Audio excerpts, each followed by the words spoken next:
It's the biggest party of the summer! Feel the heat, opposites attack. Face the heat, heart and soul. The heat returns. Whatever corny tagline those at Titan Towers want to stitch onto their August wrestling extravaganza, the fact remains that it's one of the biggest shows for the oiled-up, semi-naked grapfest outside of WrestleMania. Wrestling is one of the most divisive forms of entertainment out there. Those who get it really get it. Those who don't, there's absolutely no convincing them otherwise. You know it's fake, right? Shit, no way, is it?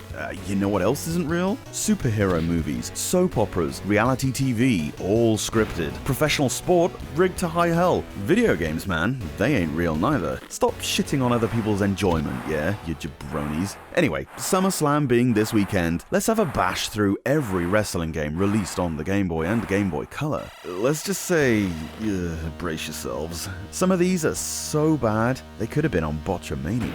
Jesus! 17. WWF Raw.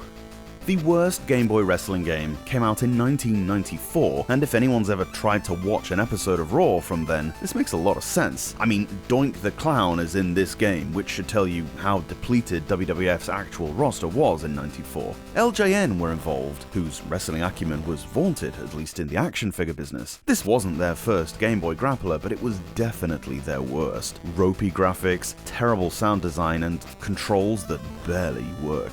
Yikes. 16. Kinnikuman, The Dream Match. A game on the list that is not set in the land of fake reality, but is in fact based on a manga. There's no vid space here to go into the story. September 1992 is coming up in a fairly short while in the Game Boy series anyway, so just be patient. Let's just say that even though the wrestlers are cartoon characters here, the game suffers from the exact same catalogue of nonsense that a lot of other wrestling games did around this era. Oddly, with so few actual moves in the game, you'd think they'd be easier to pull off, but you'll struggle even with the 3 on offer. Rubbish. 15. WWF Warzone. A late Game Boy game, this one. Coming out in 1998 means that we at least got a Game Boy game with some Attitude-era wrestlers rather than Randy Savage and Hogan. It's really not a well-developed game, though, relying on a strong cast of characters rather than actual decent gameplay. Strong marketing behind this one ensured it sold pretty well, but there's nothing of any substance. 14. Shini Pro Wrestling Tukon Sanjushi. I was surprised more than I probably should have been to discover a New Japan wrestling game. Tukon Sanjushi features an amazing cast of characters from Keiji Muto to Fujinami to Chono. Sure, that probably wouldn't have meant anything to anyone outside of Japan in 1991, maybe Dave Meltzer, but it means something to absolutely tragic wrestling nerds like me today. Unfortunately, the game suffers more than basically every other one from plodding, ruthlessly unresponsive controls and doesn't really have any decent in-game design to hold it up either. A pity. 13. WCW World Championship Wrestling, The Main Event. There were 2 WCW games on Game Boy, one before it was popular, and one after it was even worth watching. This first one is based on 1993 WCW, meaning there's no Hogan, Macho, etc. But Sting is still there, as, oddly, is Steve Austin, making this the only non-WWE wrestling game in history to feature Stone Cold. There you go. The problem, one that seems to be becoming a recurring theme, is the movesets are so limited that you'll resort to just punching the opponent most of the time. It's a clunk fest too, but then they all were around this time. 12. WCW Mayhem. Yeesh, WCW's 2 games really never struck a chord with me. They're quite far down the list. Hey, it was 2000 by this point, so WCW should feel bloody grateful they got a game at all. Their show was basically garbage by the turn of the millennium. The main compliment I can give this one is that the sound quality is really good, if you mute the music that is, with some satisfying grunts and crowd noise. Plus you can go backstage and even outside, which is fun. The gameplay is smooth enough, the main problem is that the actual controls are so cryptic, and they were never published anywhere outside of the manual. Even if you have the manual, WCW Mayhem is just too hard to play to get any enjoyment out of. 11. HAL Wrestling. A really early one, HAL Wrestling gets a bit of a pass for that, but not much. The controls suffer, strangely, from the opposite problem to most here, in that there are too many button combinations to get your head around to actually pull anything off. The balance was really hard to find, it seems. Sound quality is right down there, and if you want to have fun here, you'll need to really spend time getting to grips with the controls. It's almost inaccessible to newcomers. 10. WWF Betrayal.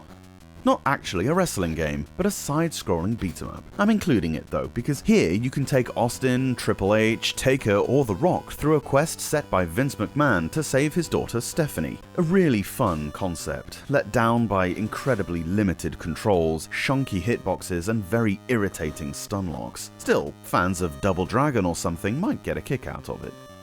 9. WWF King of the Ring. LJN again, but thankfully this one is a bit better. The controls are actually more responsive here, still a little clunky, but they're actually functional and quite learnable. Grappling is automatic, and the success in your favour seems to be random or otherwise governed by some invisible stats. Moves are there, but they don't seem to do much damage. Opponents will no-sell everything and just get straight up. You're better off just wailing on their face and mashing those buttons. 8. Pocket Pro Wrestling, Perfect Wrestler.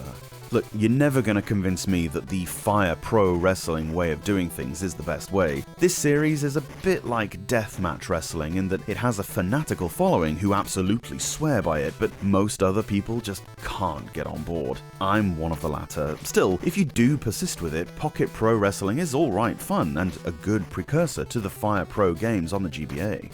7. WWF Superstars.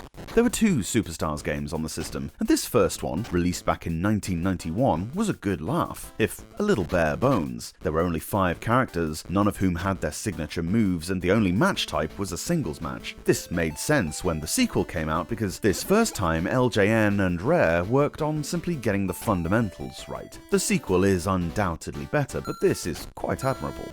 6. WWF Wrestlemania 2000.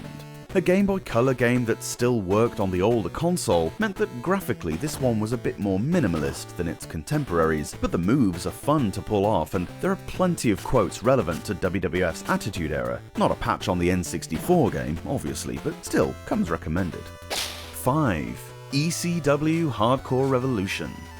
The only Extreme Championship Wrestling game on Game Boy uses the color console's advanced capabilities effectively, with a wide range of wrestlers. As a wrestling game, it plays well, if a bit stiff. Kinda feels like the ECW thing was added late on in development because the vibe is somehow off. You get countouts, which actually never happened in ECW as far as I can remember, and weapons, including the barbed wire match, don't really have that much effect. Still, a good time.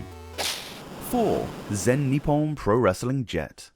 From New Japan to All Japan, a company who in 1994 were arguably actually bigger than their now more famous competition. Their Game Boy wrestling game was better too. This is another game based on the Fire Pro method of timed inputs rather than button mashing, and it actually works better than Pocket Pro Wrestling despite being way earlier. A really full set of moves keeps the game varied. It ain't half challenging, but fun enough to make you want to learn. 3. WWF Attitude. Once you get used to the controls in Attitude, they're about as good as a WWF game in the 2-button format's gonna be. Attitude uses the enhanced Game Boy Color tech well, leaving some very slick gameplay that remarkably doesn't feel stiff. Each wrestler, of which there are loads, including Sable, a woman, has their own finisher, and the standard moveset is more fleshed out than many others. The cage match is a good laugh too. 2. Ring Rage. A wrestling game with no real-world licensing managed to beat all but one of its competition, which is very impressive. Rather than go for glitz and glamour, Taito aimed for functionality, and boy does it ever pay off. This is probably the most fun wrestling game on the Game Boy in terms of actual gameplay, slick controls, no clunkiness, and a fun grappling power bar mechanic. It definitely feels more arcadey, if I can use that term in a non-disparaging way, but geez, it's just fun, which is more than you can say for like 80% of this list. 1. WWF Superstars 2. realistically as good as it would ever get on Game Boy. WWF Superstars 2 builds wonderfully on the original from a year earlier. Still no finishing moves, but somehow that doesn't really matter. The wrestlers' graphics are really nicely detailed now, but the main thing is that your control scheme just works. You can read the movesets and actually pull off what they say they do. Sounds like a dumb thing to remark on, but when you've immersed yourself in a whole host of terrible 8-bit wrestling games, you take nothing for granted.